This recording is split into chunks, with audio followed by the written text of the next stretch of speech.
In this video, I'm going to show you how to propagate your Monstera the right way and focus on the two different types of cuttings, top cuttings and mid cuttings. For top cuttings, you should always have 2 leaves and aerial roots before you cut your stem. Top cuttings always have the newest growth, so find your most recent leaf, follow it down, you'll find the petiole attached to the stem of the second most recent leaf, then some aerial roots, and this is where you cut your stem below the aerial roots. Make sure your tools are sharp and clean before you make your cut. You can use rubbing alcohol to disinfect your tool. If you use the wrong tool or it's too dull, you are in danger of creating crush damage to your stem.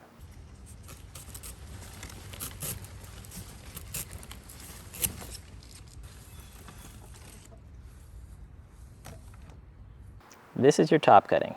You have your newest leaf, your cataphyll where your new leaf is currently growing, your petiole where the leaves attach to the stem, your second newest leaf, and your aerial roots attaching to a stem section. You'll notice I took 3 leaves instead of 2. That's because if I only took 2 leaves, I would have only had these 1, 2 very tiny aerial roots to work with. It's always better to have more roots because the more roots you have, the easier it is to maintain your foliage. Your plant cannot survive if it has a lot of foliage and very few roots. These are all my top cuttings, and there's only 3 things you need to prevent your cuttings from failing, and this is in order of importance. Number 1 is to start with a healthy cutting. If your plant has a history of rotting, has pests, or is currently battling some kind of bacterial or fungal infection, you need to solve those problems first before you start propagating your plant. The second is light. With more light, your cuttings do better. You can buy yourself a light meter and you're aiming for between 400 and 2,500 foot candles of light for at least 12 hours a day. That's between 4,300 or 27,000 lux. Anything below 100 foot candles or 1,000 lux is putting your plant in danger. A basic rule is if your plant was doing well, getting bigger leaves in its spot, you should put your cuttings in exactly the same place. The third thing is using an antifungal spray. This helps with eliminating pathogens that can cause your plant's roots to rot. They can either be copper or sulfur based. These active ingredients come in most pre-mixed sprays, and while the packaging does make it seem like these sprays only target specific issues like leaf blight or rust fungus, you really only need to look for copper or sulfur as the active ingredient. You can also find horticultural copper or sulfur dust.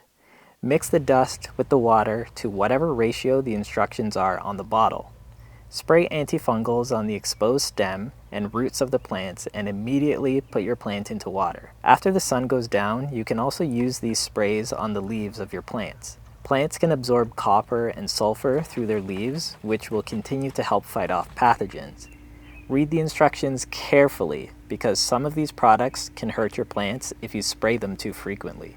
Alternatively, you can soak your exposed stem and roots in a 6-part water, 1 part 3% hydrogen peroxide mix for 30 minutes before going into normal water. If your plant has been perfectly healthy, you use clean tools, and you have good lighting, you don't need to worry about rot, and you can skip this step altogether. Continuing on with our mid cuttings, we now want to have single leaf cuttings. Every time the petiole attaches to the stem of the plant, we are going to take this section of stem. The mid cuttings will have cuts on both ends of the stem. Top cuttings are the most wanted because as the new leaf grows in the cataphyll, it will continue to put out the same size or larger leaves. On a mid cutting, there is no cataphyll, so a new smaller leaf will grow out of the stem section from the growing eye. This is an example of a growing eye right here. If you can't see any on your stem right now, don't worry, they will form eventually. The thicker the mid cutting, the faster it will catch up to its original size.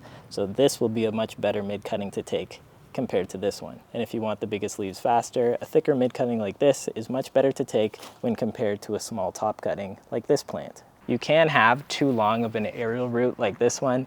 These generally have a bit more trouble rooting in water, so I might suggest cutting it down to 8 to 10 inches. And if it can't fit in your propagation vessel, then there's no harm in just cutting off what you need to. Once your plants are in water, the most important thing now is just to be patient. I've had a lot of people ask me why their Monstera has no roots after 1 week, and to put it in perspective, this is after 4 months of growth.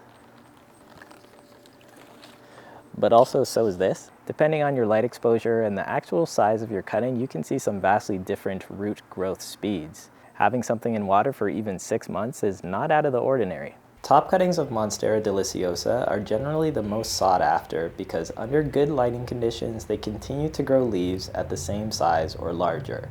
However many fenestrations the plant has, it will continue with or exceed that number on the next leaf. Here you can see the new leaf growing and it has exited the cataphyll on the previous petiole. In the case of mid-cuttings, the growth size is always reset to a smaller leaf size. The new leaf grows from the stem section and is smaller with fewer fenestrations than the leaf that was connected to the stem. When I used this larger stem cutting, the newest leaf was quite large and even had fenestrations. It was still smaller than the leaf stem cutting it came with, but starting with as large of a stem cutting as possible on a mid-cutting will give you a better starting point when compared to smaller mid-cuttings. Mid-cuttings always have the potential to size up quickly and catch up to whatever size the leaf the mid-cutting came with. Now when it comes to picking the correct pot size for your plant, I absolutely do not care how big your leaves are.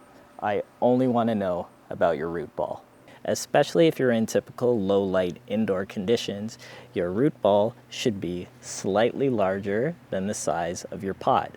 This root ball is around exactly the same size as your pot. It can even help if you take your fist and scrunch up the roots as small as possible to really understand how much space that they take up in the pot. Since this is about the same size of this root ball, I would suggest going one size slightly larger. For my lighting conditions indoors in a plastic pot, this is what I feel comfortable with. This is me being more conservative. If you have great light, temperature, and humidity and you want to be more aggressive, you can always increase the pot size. But if you have a lot of excess soil around your roots that isn't drying out fast enough, this is the number one way that your plant will get root rot. So with this top cutting, I'm going to place in my climbing pole, layer a bit of dirt at the bottom. I'm going to find the section of my plant that's the back where it has the aerial roots coming from it. This is the back. I can see the entry points of all the aerial roots here. If I turn to this side, I can see the entry points of the petioles on this side. My aerial roots should be touching my climbing pole.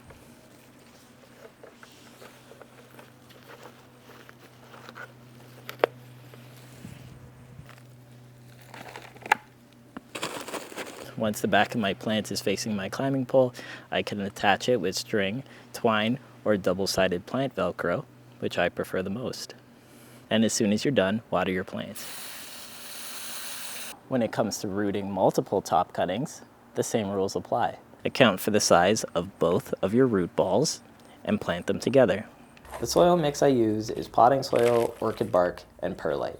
You don't have to overcomplicate your soil mix. Anything off the shelf from the garden section of your local Walmart should be just fine. Some things to remember. You can spend more money on higher quality potting soils, ones that have beneficial bacteria and active fungicides, but light is the most important factor for your plant's growth. I'm using extra large perlite chunks. This perlite size is called grade 4 or size 4, and you can generally only buy it wholesale or from specialized hydroponic stores. Small size perlite is also fine, and remember, inhaling perlite dust is bad for you.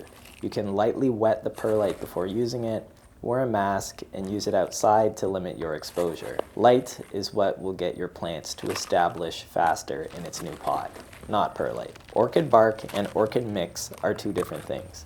Orchid mix has added ingredients including fertilizer perfected for orchids. Orchid bark generally has one ingredient, for example, fir bark. I mix these at 20% potting soil, 40% perlite, and 40% orchid bark by volume. The more potting soil you have in your mix, the longer your pot holds water. The more potting soil, the less frequently you'll have to water your plant. But light is really the main factor for your success. When it comes to a mid-cutting, there is a lot of guesswork about which side will be the back of your plant, but here's a tip that has helped me. Whichever side your new leaf sprouts from, the back side of the plant tends to be the direction that is on the outside of the stem. If a new leaf sprouted from right here, the back would be this way. Since the new leaf has sprouted from here, the back will very likely be right here. Same thing with this mid-cutting. This is very likely going to be the back of the plant, and if I flip it around to what I suspect will be the front, I can already see the cataphyll the next new leaf is starting to form right here. With these mid cuttings, I'm not actually going to put in a stake because I have a plan to stick a big trellis, and I'm going to combine all of my mid cuttings together just so I can see what happens with them. Do your best to get as little of the stem pieces under the soil as you possibly can. For example, this is pretty good. This is pretty good. This one, not good. This one, also not good. The more of your stem that is underneath the soil, the higher probability that your plant can rot. And generally, if you took healthy cuttings, your plant will be fine completely submerged under the soil for the most part. Even after you cut up your plant and dump it in the backyard just to let nature take care of it, it'll still regrow. Check out this video if you need to know how to monitor the moisture levels of your plant to make sure you're not overwatering. And this video will let you know why it's so important to stake the back of your plant. Okay, bye.